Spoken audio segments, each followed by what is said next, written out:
दोस्तों क्या हो अगर आप सोकर उठे और जैसे ही दरवाजा खोलने की कोशिश करें आपके सामने एक ऐसी दरवाजा आ जाए जो ना तो कभी टूट सकती है और ना ही कभी हट सकती है और आप अपने ही घर के अंदर कैद हो जाए। इससे बुरा क्या ही हो सकता है। आज के इस फिल्म के अंदर भी कुछ ऐसा ही होगा, लेकिन वो लोग वहाँ से कैसे बाहर निकलने की कोशिश करेंगे, क्या वो लोग वहाँ से बाहर भी निकल पाएंगे? तो चलते हैं और स्टोरी को अच्छे से समझते हैं। जहाँ कहानी की शुरुआत में हम टीम नाम के एक बंदे को देखते हैं जो अपने कंप्यूटर के ऊपर लगा हुआ है। उसके दोस्त भी उसके साथ कंप्यूटर में बातचीत कर रहे होते हैं, लेकिन तभी उसके कंप्यूटर का नेटवर्क चला जाता है और अपने दोस्तों के साथ कोई भी बातचीत नहीं कर पाता और इसीलिए टीम बहुत ही ज्यादा परेशान हो जाता है। इसी परेशानी के चलते वो अपनी गर्लफ्रेंड के बारे में भी सोचने लगता है जिसका नाम ओलिविया है। ओलिविया का आज से कुछ महीने पहले ही मिसकैरेज हुआ था, उसी वजह से भी टीम बहुत ही ज्यादा परेशान रहता है। तभी उसकी गर्लफ्रेंड ओलिविया वहीं पर आ जाती है और उसे नीचे लेकर आती है और हमें पता चलता है कि ये लोग एक ऐसे बिल्डिंग के अंदर रहते हैं जहाँ का रेनोवेशन चल रहा होता है और ये बिल्डिंग किसी फ्रीडमैन नाम के आदमी की है। बाद में हमें ये भी देखने को मिलता है कि उस बिल्डिंग से कुछ ही दूर पर आग लगी हुई है जो इनसे काफी किलोमीटर दूर है। ओलिविया यहाँ से टीम को उसे अपनी कार में बैठाती है और कहती है कि हम दोनों यहाँ से पेरिस जाने वाले हैं और एक नई शुरुआत करने वाले हैं, क्योंकि इन दोनों का रिलेशन बिल्कुल भी ठीक नहीं चल रहा होता है। लेकिन टीम कहता है कि हमें यहीं पर रहना चाहिए और यहीं पर रहकर रिश्ते की शुरुआत करनी चाहिए, क्योंकि टीम यहीं पर रहकर अपनी गेमिंग का काम करता रहता है। उसी वजह से वो कहीं पर भी नहीं जाना चाहता। लेकिन इन दोनों को ये नहीं पता होता कि इनके साथ आगे क्या होने वाला है और अब ये दोनों घर पे आके सो जाते हैं। देर रात को ओलिविया उठती है और कहती है कि मैं तुम्हारे साथ नहीं रह सकती, मुझे यहाँ से पेरिस जाना होगा और मैं यहाँ से अकेले ही जाऊंगी क्योंकि तुम कभी बदलने नहीं वाले, तुम्हें मेरी कोई परवाह नहीं। लेकिन जैसे ही ओलिविया दरवाजा खोलती है, दरवाजे के सामने एक काले रंग की दीवार होती है जो हटने का नाम ही नहीं ले रही थी। ओलिविया को लगता है कि यह काम शायद टीम का हो सकता है क्योंकि वो मुझे जाने नहीं देता, इसलिए वो टीम के पास जाकर कहती है कि प्लीज इस दीवार को हटा दो। लेकिन टीम का इस दीवार को लगाने के पीछे कोई हाथ नहीं होता, इसलिए ओलिविया यहाँ से दूसरे दरवाजे और खिड़कियां खोल के देखती है तो पता चलता है कि यह दीवार तो हर तरफ है। इन दोनों को ये लगने लगता है कि यह दीवार शायद कंस्ट्रक्शन का काम चल रहा है और उसी वजह से लगाई गई होगी। लेकिन अचानक से रातों रात इतनी मजबूत दीवार कोई कैसे लगा सकता है? और तो और अब कुछ भी चीज काम नहीं कर रही, ना तो उनके फोन काम कर रहे और ना ही उनके वाईफाई, यानी कि अब ये दोनों बहुत ही बुरी तरीके से फंस चुके हैं। फिर ये लोग एक ड्रिल मशीन के जरिए इस दीवार को तोड़ने की कोशिश करते हैं लेकिन नाकाम रहते हैं क्योंकि ये दीवार बहुत ही ज्यादा मजबूत होती है। तभी इन दोनों को अपने पड़ोसियों की आवाजें सुनाई देती है, इसीलिए ड्रिल मशीन के जरिए ये लोग अपनी दीवार को ही अंदर से छेद कर देते हैं। यहाँ हार्वी और लिया एक साथ रह रहे थे, वो दोनों भी इनकी तरह फंसे हुए हैं, उन्हें भी बाहर निकलने का कोई रास्ता नहीं नजर आ रहा। लेकिन वो दूसरा कपल बिल्कुल नशेड़ी है। अब ये दोनों बहुत ही ज्यादा परेशान हो जाते हैं और ओलिविया यहाँ पे टीम को बोलती है कि हम यहाँ तुम्हारी वजह से फंसे हुए हैं, अगर तुम मेरे साथ कल पेरिस चलते तो शायद आज हम इस बिल्डिंग के अंदर नहीं होते और हमारी जान बच गई होती। लेकिन तुम्हें तो बस अपने घटिया गेम्स के पीछे ही भागना है। तभी इन लोगों को कुछ आइडिया आता है। ये लोग कुछ चाबियों को और लोहे की चीजों को दरवाजे से चिपका कर देखते हैं तो इन्हें पता चलता है कि यह दीवार इन चाबियों को चिपका रखी है, यानी कि इसके अंदर मैग्नेट भी है। लेकिन तभी ये दीवार उन चाबियों को और लोहे के चीजों को वापस इनकी तरफ ही फेंक देती है, जिससे टीम को थोड़ी सी चोट लग जाती है। तब ओलिविया उसकी हेल्प करती है। अब इन लोगों के पास ना तो खाना है और थोड़ी सी ही पानी बचा है और उन्हें नहीं पता कि यह दीवार कब तक रहेगी और इन दोनों को अपने पड़ोसियों की चिल्लाने की आवाजें भी आती है। इसी वजह से ये दोनों उन्हें देखने के लिए जाते हैं और दीवार को तोड़ देते हैं और वहाँ पे जाते हैं तो पता चलता है कि वो दोनों नशेड़ी है और नशे की हालत में मार्विन तो यहाँ पे टीम के ऊपर हमला भी कर देता है। उसी वजह से टीम को मार्विन के हाथ पैर बांधने पड़ते हैं ताकि वो दोबारा हमला ना कर दे। टीम अपनी और दूसरों की जान बचाने के लिए यहाँ पे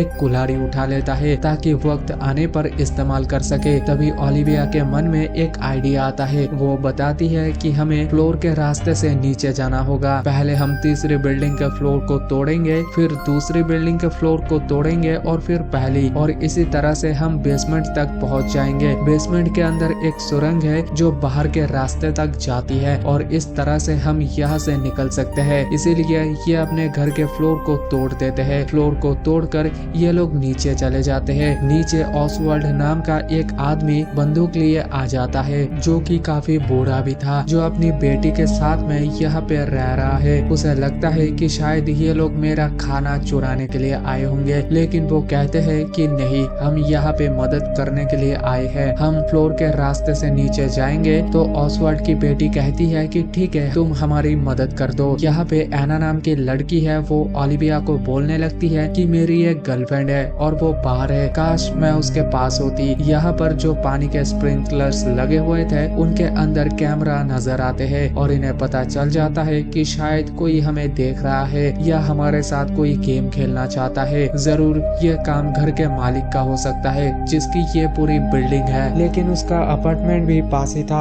इसलिए ये लोग उस दीवार को भी तोड़ देते हैं और उसके अपार्टमेंट में घुस जाते हैं। लेकिन यहाँ इस अपार्टमेंट के अंदर इन लोगों को कोई भी नजर नहीं आता। तभी इन लोगों को फ्रीडमैन एक जगह पड़ा हुआ नजर आता है जो कि अब मारा जा चुका है, लेकिन उसके दोनों हाथ कट चुके हैं। इन्हें समझ नहीं आता है कि उसके दोनों हाथ कहाँ गए। इससे हमें एक बात तो पता चल जाती है कि कुछ तो बहुत बड़ा है जो हमारी सोच से भी परे है। टीम फ्रीडमैन के फोन को उठा लेता है और उसके अंदर देखता है तो यहाँ पे टीम को दीवार की फोटो मिली होती है जो फ्रीडमैन ने ही उतारी हुई थी। इन लोगों को ज्यादा यहाँ पे कुछ नहीं मिलता, इसी वजह से ये लोग वापस फ्लोर को तोड़ना शुरू कर देते हैं। वो फ्लोर को तोड़कर सीधा गिरते हैं नीचे, अपार्टमेंट में पहुंच जाते हैं। इस अपार्टमेंट में पहले ही एक आदमी रहा करता था जिसका नाम यूरी है। वो इनसे पूछता है कि तुम लोग यहाँ पे क्या करने आए हो। वो लोग अपना प्लान बताते हैं कि हम फ्लोर को तोड़कर सीधा बेसमेंट में जाने वाले हैं ताकि हमें वहाँ से बाहर निकलने का रास्ता मिल जाए। लेकिन यूरी कहता है कि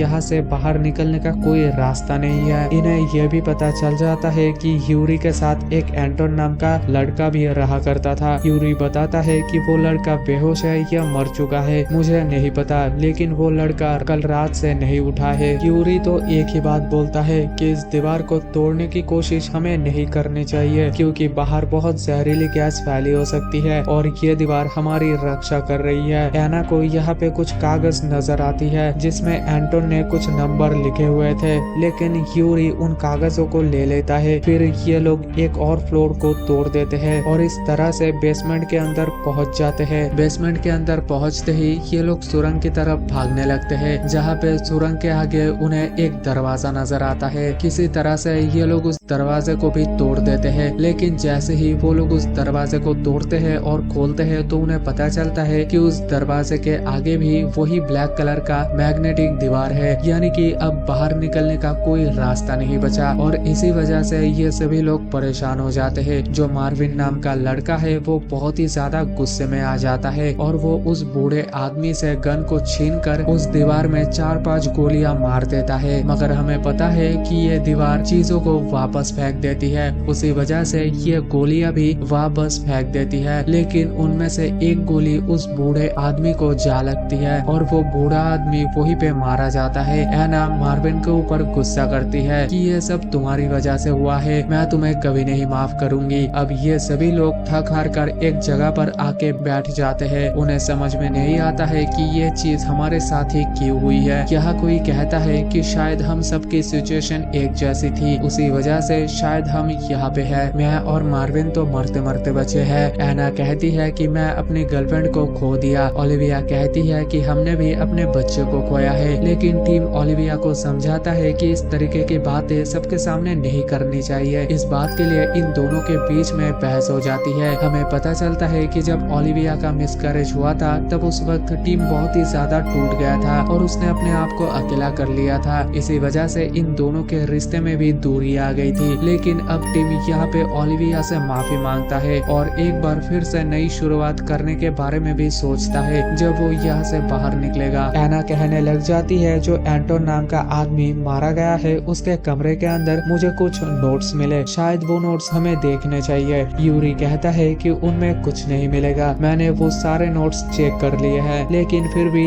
ये लोग उन नोट्स को चेक करने के लिए जाते हैं। यहाँ पर इन लोगों को एक दीवार नजर आता है इन नोट्स के ऊपर और उस दीवार के अंदर टाइल्स का पैटर्न्स भी नजर आता है। तभी इन इन लोगों को यहाँ पे एंटोन्स के कमरे में एक और कमरा नजर आता है, लेकिन वो कमरा बंद था, उसका दरवाजा लॉक था। वो दरवाजा एक की टाइप पासवर्ड की मदद से खुल सकता है, इसलिए पासवर्ड तो इन लोगों को नहीं पता, लेकिन टीम वो एक गेमर है, उसी वजह से वो पासवर्ड किसी भी तरह से क्रैक कर लेता है और इस दरवाजे को खोल लेता है। ओलिविया और एना भी अभी भी एंटोन के कमरे में है। यहाँ पर एंटोन का लैपटॉप और फोन टूटा हुआ नजर आता है। यूरी बोलता है कि वो बहुत ही ज्यादा परेशान हो चुका था, उससे ये दीवार नहीं ओपन हो रही थी, इसी वजह से वो उसने अपने खुद के फोन को और लैपटॉप को तोड़ दिया। लेकिन तब तक टीम ने उस दरवाजे को खोल लिया था, इसलिए टीम मार्विन के साथ उस दरवाजे के पीछे जाता है और यहाँ पे ये एक सीक्रेट रूम था जहाँ पे कुछ कंप्यूटर्स वगैरह रखे हुए थे और यहाँ पे कुछ सीसीटीवी फुटेज चल रही थी। इन्हें पता चल जाता है कि कोई उसके कमरों की जासूसी कर रहा था। अब सीसीटीवी कैमरे के अंदर ये लोग अपनी दीवार को देखते हैं तो उन्हें पता चलता है कि ये दीवार अचानक से आई थी और देर रात को आई थी, मानो ये कोई जादू की तरह हो। याना अभी भी एंटोन के कागजों को देख रही है। उसे यहाँ पर एक कोड नजर आता है, लेकिन उसे नहीं पता कि ये कोड किस चीज का है। एंटोन की बॉडी अभी भी यहीं पर पड़ी है, इसलिए जब वो उसकी बॉडी को देखती है, उसके गर्दन के ऊपर कुछ निशान होती है, तभी उसे पता चलता है कि एंटोन को गला दबाकर मारा गया था। तब तक यूरी यहाँ पर आ जाता है जो एना के ऊपर वार कर देता है। तब तक जो मार्विन नाम का लड़का है वो यूरी की तरफ ही आ रहा होता है। टीम, ओलिविया और लिया ये तीनों मिलकर उस कंप्यूटर को ही देख रहे होते हैं। ये लोग सीसीटीवी के अंदर कुछ घंटे पहले की फुटेज को देख रहे होते हैं, जहां इन्हें ये पता चलता है कि एंटोन ने कुछ फ्लैशेस देखने की कोशिश की थी और उसके बाद ही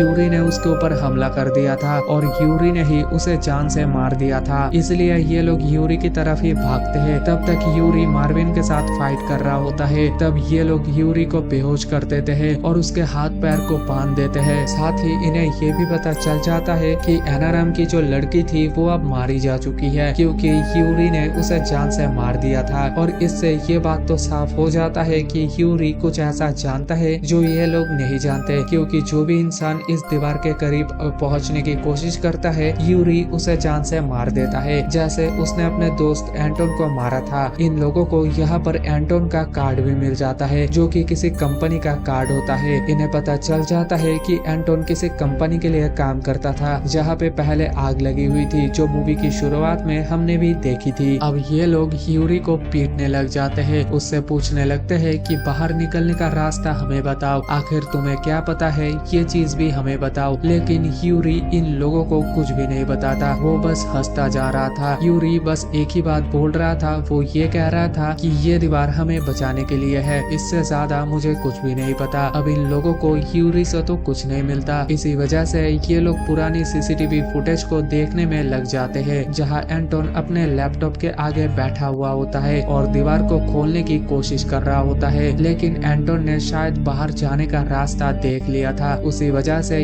यूरी ने उसके फोन को तोड़ दिया था। इसलिए ये लोग उसके टूटे हुए फोन को देखते हैं और उस फोन को कंप्यूटर से कनेक्ट करते हैं और जो सिस्टम एंटोन के फोन के अंदर काम कर रहा था उसे अपने फोन के अंदर इंस्टॉल कर लेते हैं। जब इनके फोन के अंदर कैमरे ओपन हो जाता है, तब ये लोग कैमरे को दीवार की तरफ करते हैं तो दीवार में 4 बॉक्सेस नजर आते हैं और जब ये लोग अपने फोन के अंदर उन बॉक्सेस को दबाते हैं तब इनके कैमरे की फ्लैश लाइट फ्लैश करती है। चारों बटन्स दबाने के बाद वो दीवार कुछ अजीब तरीके से बदल जाती है। इन्हें पता चल जाता है कि शायद ये कोई पोर्टल ओपन हो सकता है। तो लिया नाम की जो लड़की है वो यहाँ पर दीवार के अंदर अपना हाथ डाल देती है और कहती है कि ये थोड़ा गर्म है, मुझे कुछ महसूस हो रही है। लेकिन तभी वो दीवार की तरफ खींची चली जाती है। ये सारे लोग उसे बाहर निकलने की पूरी कोशिश कर रहे होते हैं, लेकिन लिया बाहर निकलने का नाम नहीं ले रही थी। लेकिन तब तक ये दीवार वापस से बंद होने लगती है और फिर दीवार ठीक बीचों बीच में आ जाती है। इससे लिया भी मारी जाती है और ये सब देखकर यूरी बहुत ज्यादा हंसने लगता है। मार्विन को बहुत ही ज्यादा गुस्सा आता है, क्योंकि एक तो उसकी गर्लफ्रेंड मारी जा चुकी है और इसी वजह से वो गुस्से में आकर यूरी को बहुत सारी गोलियां मार देता है और उसके बाद वो खुद भी गोली मार लेता है। और अब इस बिल्डिंग के अंदर सिर्फ 2 लोग बचे हैं,